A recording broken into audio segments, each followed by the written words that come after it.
حضرت مولا مشکل کشا علی المرتضیٰ کرم اللہ تعالی وجہہ الکریم جب گھوڑے پر دی ہے نہ آپ نے کوئی ایسا معجزہ کر کے دکھایا، ایسی تو کوئی بات نہیں ہے۔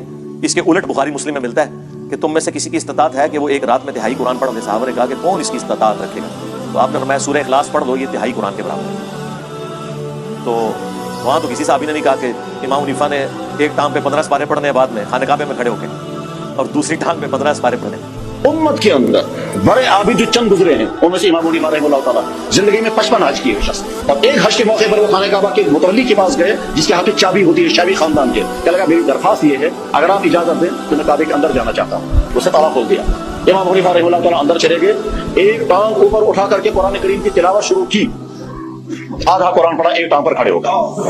اس کے بعد پھر دوسری رکوع کیا، پھر دوسری ٹانگ نیچے رکھی، پھر ایک ٹانگ اوپر اٹھا کر کے پھر آدھا قرآن کریم پڑھا اور سلام پھیرنے بعد کہا یا اللہ اور کچھ نہیں چاہتا ہوں، صرف مجھے معاف کر دیجیے۔ فرماتے ہیں 15 سال میں نے اس طرح گزارے، عشاء کی نماز کے بعد اپنے حجرے میں جاتا، اونٹی ایک گڑی ہوئی تھی دیوار میں، کچھ بھی سمجھنے لگایا ہوا، اس کو پکڑ لیتا اور ایک ٹانگ اٹھا لیتا، بسم اللہ الرحمن الرحیم سورہ فاتحہ سے قرآن پڑھنا شروع کرتا اور اٹھائی ہوئی ٹانگ زمین پر اس وقت رکھتا تھا جب پورا قرآن ختم کر لیتا تھا۔ اچھا مجھے نہیں سمجھ آتی کہ ایک ٹانگ اور دوسری ٹانگ کا ذکر کیوں کرتے ہیں؟ مطلب کوئی ان کو کوئی کرتب باز، کوئی جگلر بنانے کی کوشش کرتے ہیں۔ نبی علیہ السلام نے کبھی ایک ٹانگ کے اوپر ایک نماز اور دوسری ٹانگ پہ دوسری نماز پڑھی ہے؟ اچھا لوگ کس طرح فخر سے اسے بیان کر رہے ہوتے ہیں، 15 سپارے ایک لاتوتے اور 15 اکتے پڑھے۔ یار بھائی دو لتا استعمال کو کسی نے منع کیتا ہے؟